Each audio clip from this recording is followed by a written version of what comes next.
Calegnya kan 2 periodenya Pak ini apakah memang Ya memang sejak awal saya perintahkan seperti itu untuk mendukung pemerintahan Pak Presiden Prabowo Gibran 2 periode. berarti nanti di 2029 Pak Prabowo dan Mas Gibran akan maju lagi? Saya sampaikan itu ke relawan. Terima kasih. Ada yang sebut Prabowo 2 periode. Saya kira saya mau koreksi. Kader-kader muda, saya mau koreksi saudara-saudara. Please, tolong jangan sebut seperti itu. Kita belum 1 tahun menjalankan amanah. Ya. Niat itu silakan disimpan dalam hati.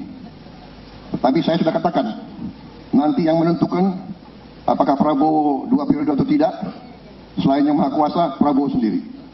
Kalau saya menilai bahwa diri saya tidak mencapai apa yang saya canangkan, saya tidak mau maju lagi sebagai Presiden Republik. Salam sehat, salam perubahan. Bertemu lagi dengan saya Intan Nilam di channel kesayangan kalian Point News.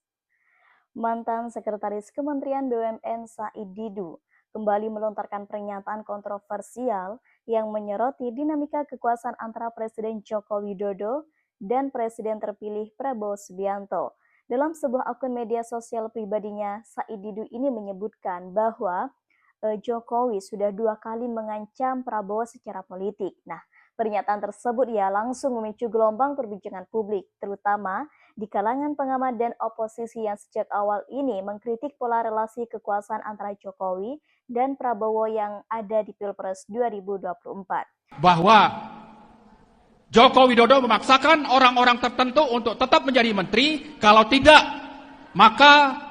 tidak mau mengikuti keinginan Jokowi untuk mengangkat orang-orang tertentu menjadi menterinya, maka ekonomi akan diganggu atau konglomerat akan yang menjadi barisan dari Joko Widodo itu akan membuat ekonomi Indonesia terganggu, dan dengan begitu nanti bisa terjadi chaos dan ujungnya bisa terjadi proses impeachment atau Prabowo itu digagalkan atau diminta untuk mundur dari jabatannya sebagai presiden. Dalam video yang berdurasi lebih dari 1 jam itu, Said Didu membeberkan apa yang ia sebut sebagai sinyal-sinyal tekanan yang datang dari lingkaran Jokowi terhadap Prabowo. Salah satu momen yang ia sorot adalah ketika sejumlah menteri yang dikenal sebagai orang Jokowi atau ya istilah geng Solo yang melakukan manuver politik tanpa koordinasi dengan presiden terpilih.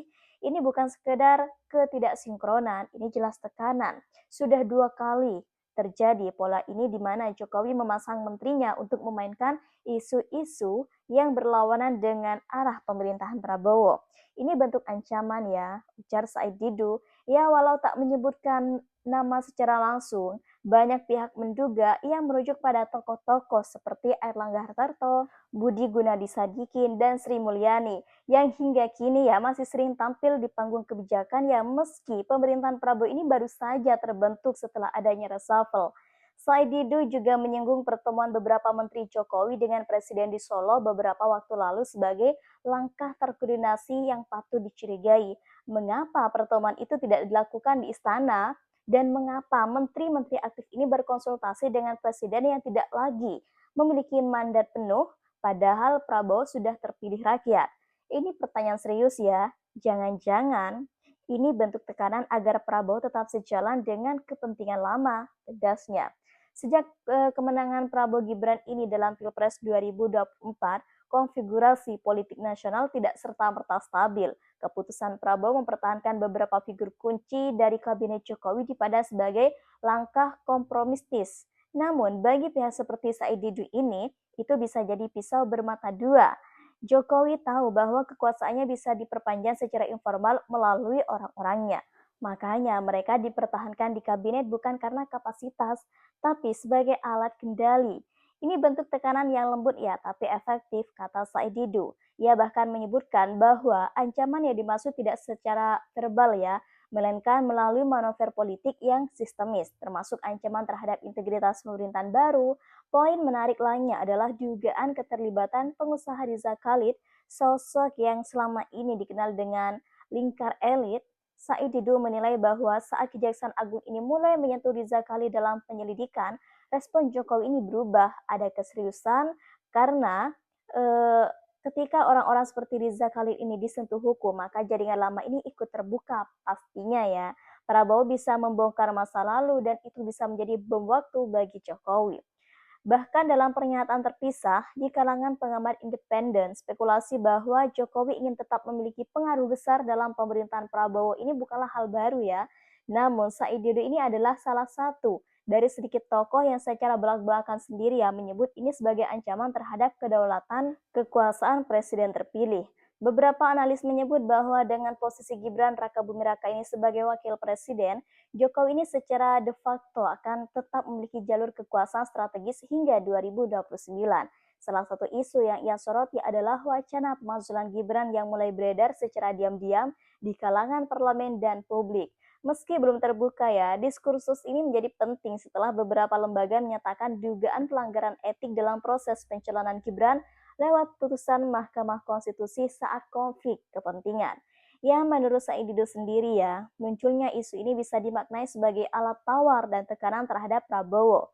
Nah, ada lagi wacana yang sempat dilontarkan oleh sejumlah elit partai dan buzzer politik bahwa Jokowi akan mendukung Prabowo Gibran 2 periode hingga 2034.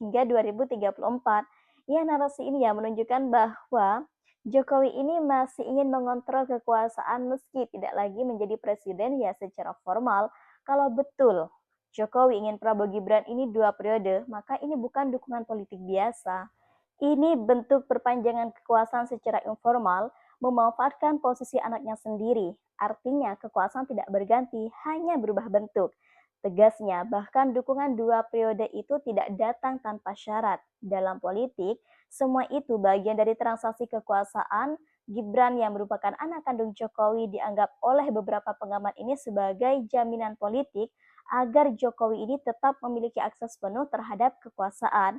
Bahkan setelah tak lagi menjabat presiden, posisi Gibran bisa menjadi alat kendali sekaligus potensi ancaman bagi stabilitas politik Prabowo jika Jokowi ini merasa kekuasaannya terganggu. Jangan salah ya, Gibran bisa jadi jembatan, bisa juga jadi sandera politik. Kalau Prabowo tak patuh, maka isu pemakzulan akan dihidupkan. Ini tekanan nyata. Adapun ancaman kepada Prabowo yang dimaksud Said Didu ini merujuk pernyataan Jokowi di Solo. Jokowi menyatakan bahwa Indonesia ini memiliki sistem ketatanegaraan yang harus diikuti dalam menanggapi isu pemakzulan. Wakil Presiden Gibran Rakabuming Raka. Nah, hal itu ya menjawab sorotan publik dan media terkait surat yang dikirimkan Forum Purnawirawan Prajurit TNI kepada pimpinan DPR, MPR, dan DPD RI yang mendesak agar Gibran ini dimakzulkan. Jokowi juga menegaskan ya bahwa pemilihan presiden dan wakil presiden di Indonesia ini dilakukan dalam satu paket, tidak seperti di negara Thailand ataupun Filipina yang dilakukan secara terpisah. Dalam suratnya, mereka ini menilai Gibran ini mendapatkan tiket pencalonan melalui putusan MK yang disebut cacat hukum karena diputus oleh Anwar Usman, paman Gibran yang saat itu menjabat ketua MK. Nah, forum ini juga mengutip putusan Majelis Kehormatan MK yang menyatakan Anwar Usman ini telah melanggar kode etik dan diberhentikan dari jabatannya.